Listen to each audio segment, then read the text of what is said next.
Papuntang Hilaga daw, nandun ang goal natin. At kapag nangalahati na daw tayo, lalabas sa mga bandido. Ibig sabihin, pag pumunta tayo sa Hilaga, makakakita tayo ng mga bandido? Ganun na nga. Kung talaga kailangan mo na masali sa language na game. Teka, paano nga pala yung si...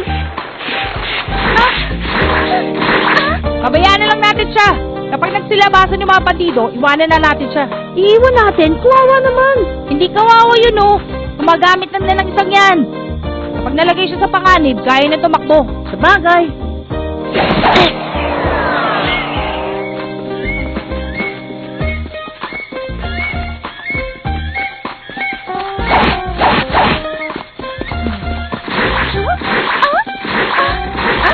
Mukhang kaya niya makipagsabayan sa atin, ah. Oo, talagay natin to. Mabilis tayong tumakbo, ha? Mukhang ayos naman ang kanilang pisikal na lakas. Para sa mga bata. Ha?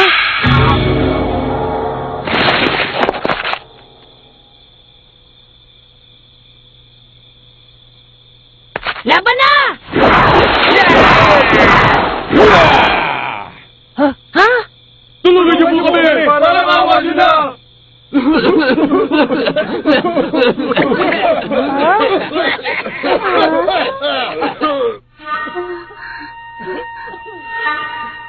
Tinamaan siya ng virus sa islang ito. Nag-umpisa sa trangkaso tapos bigla naging grabing lagnat. Baka ikamatay niya ang sakit na yan. Tumatagal yan na 1 buwan. Ang lunas dito ay paggamit ng gamot para mapigilan ang sakit. Pero ang bisa ng gamot ay nawawala pagkatapos sa 1 linggo. Kapag nawala na ang bisa, tumataas na naman ang lagnat. Napakamahal ng gamot na yun. Naubos na ang pera namin at wala na kami pambili. Kumalat na ang sakit ito sa buong pangkat namin. Hindi na namin kaya magpatuloy na maging mga bandido.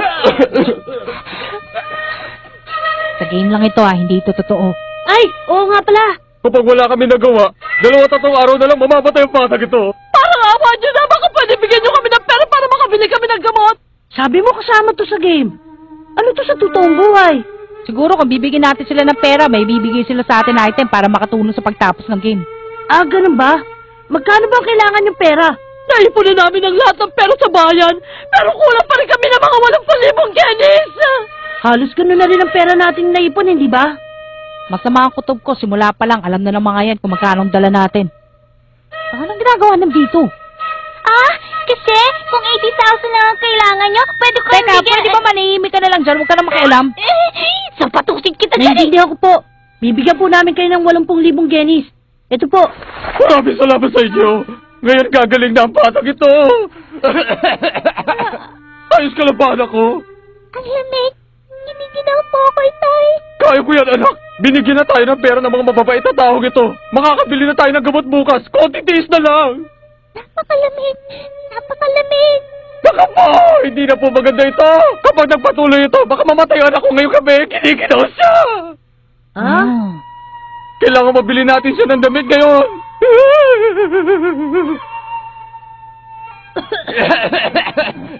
Mga Ginoo, ibibigay po namin ang mga damit namin. Talaga? Hindi kayo nagbibiro? Ang babait niyo talaga, para kayo mga anghel. Hindi ko masabi nararamdaman ko. Napakabuti na puso niyo. Hindi po, ayos lang po yun, walang anuman. Basta bigyan niyo kami ng impormasyon o item.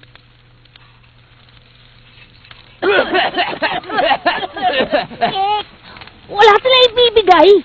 Kainis, naisahan tayo ng mga banditong yan, ah. Nakuha nga nila ang lahat ng dala natin eh. Kahit isang perang duling ngayon, wala tayo.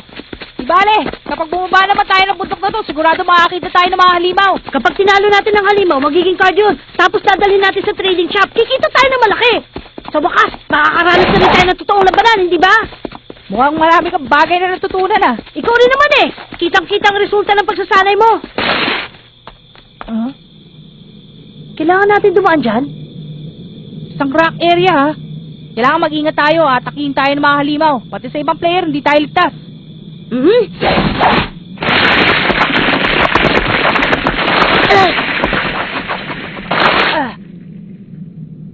Tayo na, Gon! Oh! Ang bilis naman magpakita!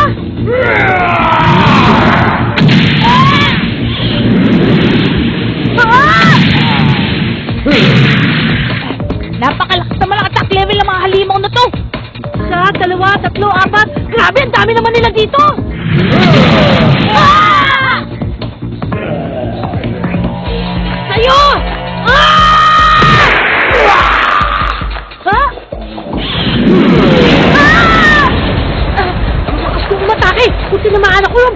na ako! Wala silang tinamo. Kahit ilang beses namin silang tamaan, walang epekto. Tapos ang dami pa nila. Kailangan matalo ang bawat isa gamit ng isang atake lamang. Doon! Kamati mata!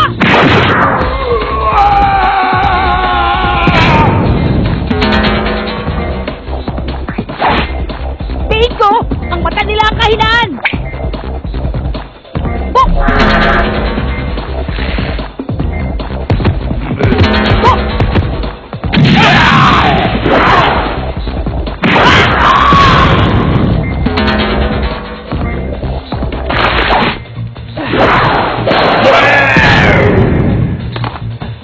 Tsaka napansin mo bang dalawa lang ang attack method ng mga to?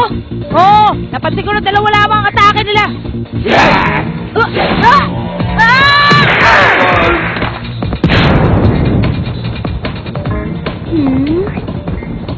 Parang walang pupunta ng ginagawa nila, pero epektibo.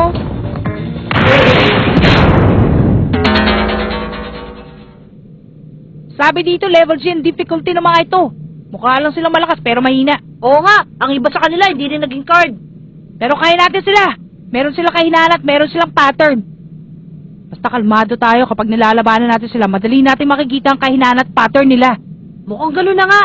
Pero sa totoo lang, parang kinakabahan ako nung nakita ko yung mga bandido. Si Jin ang gumawa ng game na to. Kaya dapat lang seryosohin natin. Oo na. Sige na. Ayos to. Bilisan na natin para makarating tayo sa Masadora. Oo!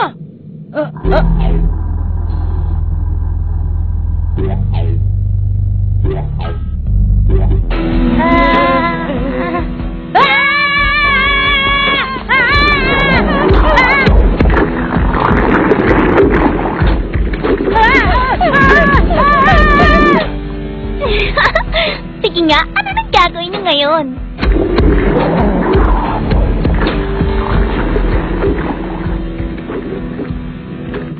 Wala na. Di natin kaya yun. Kahit saan natin atakihin yun, hindi tatablan yun. Hindi ba bawat halimaw may kahinaan at pwedeng atakihin? Baka yung mga Cycloplon na nakalaban natin ang may kahinaan. Tsaka level G lang ang mga yun. Kutob ko, level A yung halimaw na butikin dumaan na yun. Level A nga ba talaga? Kung sa palagay mo kaya natin, di kalabanin natin. Kung hindi natin kaya, tumakbo na lang tayo. Pumunta na tayo sa Masadora. Yun ang gusto niyo eh.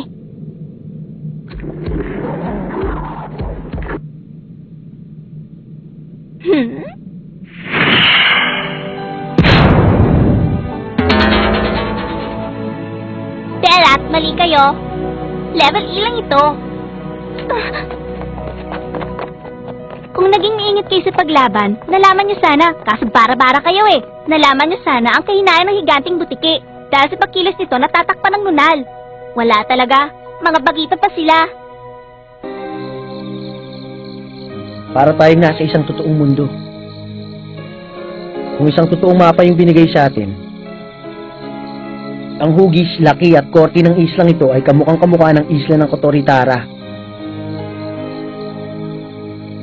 At ang Game Master ay hindi isang tao lang. Anong Game Master? Ang mga Game Master ang gumawa ng game ng Greed Island, di ba? Ang release type, control type at embodiment type. Parang isa itong pagtitipo ng lahat ng gumagamit ng mga need, hindi ba? Malamang tama ka, Finks. Anong gagawin natin? Bumalik na tayo. Bumalik? Ano naman ang dahilan para bumalik pa tayo? Kung mananatili tayo dito sa mundo ng game, obligado tayong sumunod sa lahat ng patakaran na ipapataw ng Game Masters. Pero kung parte ng totoong mundo ang kinalalagyan natin ngayon, Ibig sabihin bukod sa game console, may iba pang paraan para makarating dito. tama. Tatapusin natin ang game na ito nang hindi sumusunod sa patakaran nila. Tama yan. Hanggang dito, mga magnanakaw tayo. Hindi ba?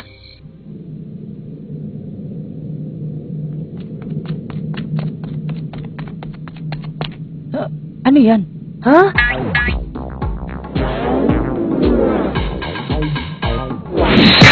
Doon! Ayos lang ako kinuha. Hindi niya ako nasaktan. Mahina lang siya. Pero, mabilis siya. Paano to? Kailangan makuha ang timing. Miss! Wala bang ibang paraan? Kailangan siya makuha. Hindi yung putong huhulihin yung linya. Kailangan kasi pagbasta niya ng maigi, hindi yung tumatalbog ng basta-basta. May pattern din yan na pwedeng hulihin. Ay, pati yun! Kahit malino ang inyong paningin kung hindi niya naman gagamitin, baliwala rin! Lagot, umalis na! Teka muna! Pambihira naman, konti na lang, nahuli na natin eh. Kayo kasi 10 minuto nang nasa harapan ninyo, hindi niyo pa nahuli. Hindi bale, kung ganyan ang lahat ng halimaw dito, madali pa rin tayo makakarating sa Masadora. Tama ka. Masyado namang kampante ang dalawang ito. Paano mo may magpakitang halimaw na malaki at mabilis? Ano kayang gagawin ng dalawang to?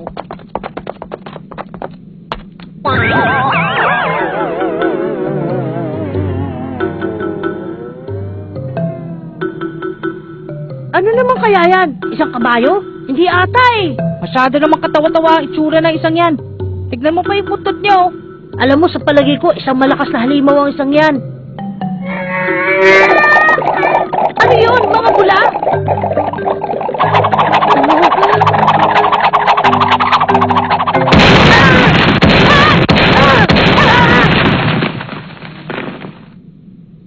Nawala? Malakas ang tunog at shockwave kapag sumabog pero parang hindi naman nakakasakit. Pero yung mga pula, hindi sumasabog kahit hawakan natin sila. Hindi sumabog yung mga puting bula. Nung tumama ang mga yan sa bato, hindi sila sumabog. Siguro sumasabog lang ang mga yon kapag tumama sa nen na taglay ng isang tao.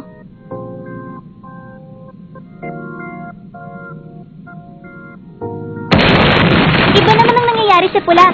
Kapag ginagamit mo naman ang Zetsu, siguradong sasabog kapag tumama sa aura.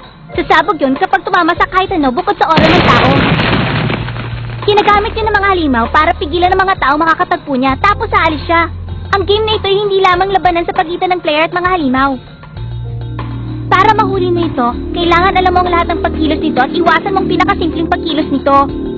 Kapag lalapitan ka na, kailangan palitan mo ang ren ng Zetsu mo. Sa palagay ko, mahihirapan ang dalawang yan na gawin yun. Siya na naman! Isa lang ang paraan.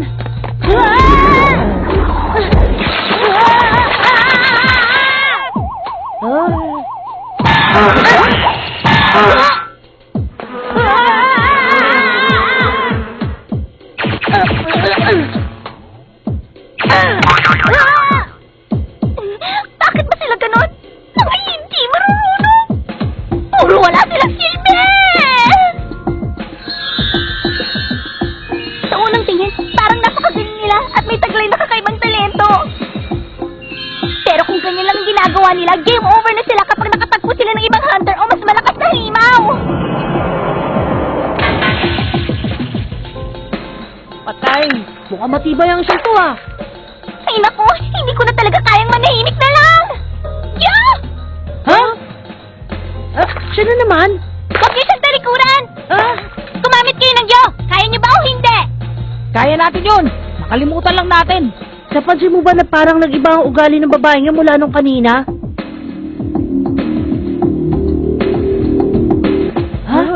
Napansin niyo ba? Walang tao sa loob ng suit of armor na yan. Kahit atakihin yan, hindi niyo siya masasaktan.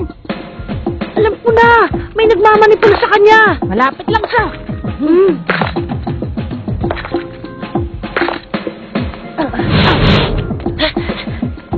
Andito siya!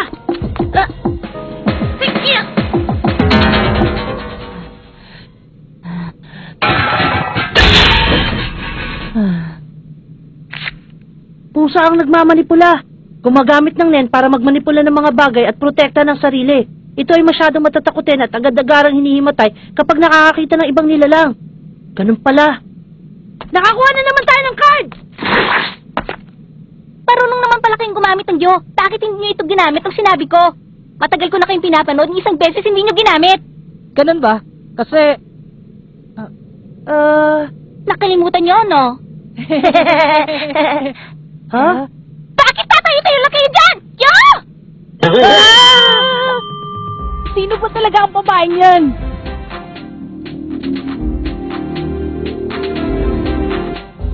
Anong nakikita niyo? Gumawa ka ng number 1! Tama kayo. Mula ngayon, kapag nakita niyong ginawa ko yan, gamitin niyo agad ang Yo. Nagkakaintindihan ba tayo? Tapos, sabihin nyo kagad sa akin kung anong nakikita nyo. Kapag may masama kayong dalawang naramdaman sa paligid nyo, gamitin nyo agad ang Diyo, ano mang mangyari. Maliwanag? Kapag malayo ang tinitignan nyo, gamitin nyo ang Diyo. Bilisan nyo at mag-concentrate kayo ng maigi. Basic rule yan ng labanan. Kailangan nyo ng maraming experience points para matutunan ito. Oh, naiintindihan ko na. Sandali lang, Gun.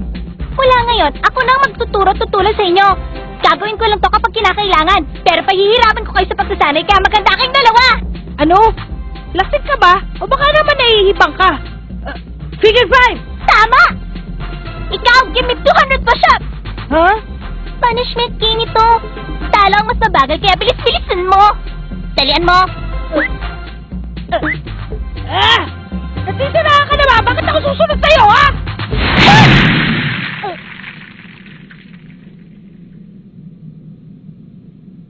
Matagal na akong pro hunter. Pro hunter na ako bago pa kayo ipinanganak kaya pakinggan niyo ako. Bago pa kami pinanganak? Bakit? Ilang taong ka na ba? Ano? 57 taong ka na? Turong ka na pala. 40 taon na akong marunong ng nen. Mas marami akong karanasan kesa sa inyong dalawa. Ipamamahagi ko sa inyong nalalaman ko kaya magpasalamat kayo sa akin. Pinagpipilitan mo ba sarili mo? Bakit? May angal ka? Sinabi mo pa. Sino ka ba para ipilit yan? Ah, ganun! Yun lang ang problema, hindi mo ako kilala. Ang pangalan ko ay Biscuit Kruger. Hindi ako mahilig sa mga taong maseremonyas, kaya Biscuit na lang itawag ng dalawa sa akin. Huwag niyo na lang kalimutan na sundin ang lahat ng sinasabi ko habang tinuturuan ko kayo, ha? Kasi dito ko talaga turuan kaming dalawa ni Gon, ano? Hindi kami nahihirapan ni Gon sa game na to para magpaturo kami sa isang tao na hindi naman namin kilala. Ano ka ba naman, Gon? Magsalita ka naman! Tama ka, Kiluwa. Tsaka may master na tayo, si Master Wing. Oo, isa pa yun! Meron na nga pala kaming master na nagtuturo sa amin gumamit ng nen. Master niyo? Master Wing ang tawag niyo sa kanya? Siya kaya yung batang Wing na kilala ko? Siya na yung bata na laging may suot na salamin? Tapos kung magdamit siya ay parang laging bagong gising? Siya ba yun? Kilala mo siya? Siyempre naman, no? Kilala ko siya. Siya isang naging estudyante ko noon. Wow! Ang galing mo naman! Aba, isang nen master na pala ang dating estudyante ko. Ang bilis talagang lumipas ng panahon, ano? Kung sa bagay, hindi siya magaling na estudyante kaya siguro nagtuturo na lang siya. Ayos lang. Kung gano'n, ibig sabihin, ako ang master ng master ninyong dalawa.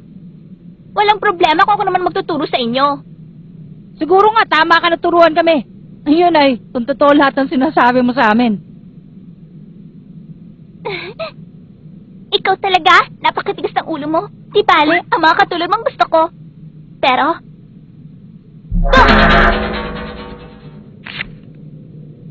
Ha? Kinalaban namin yan kanina.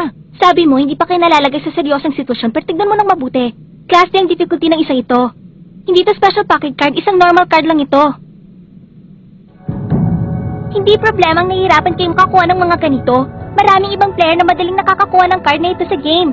Libo-libong player ang may mas matinding battle ability kesa sa inyong dalawa. Madami sa mga player ngayon, mga masasama.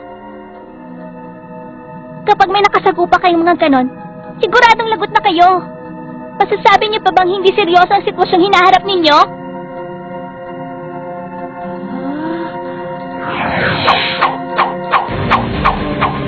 Tatlong bata pala, ha? Siguradong hindi kayo mananalo sa akin sa labanan. Lagot kayong tatlo sa aking scissor hands.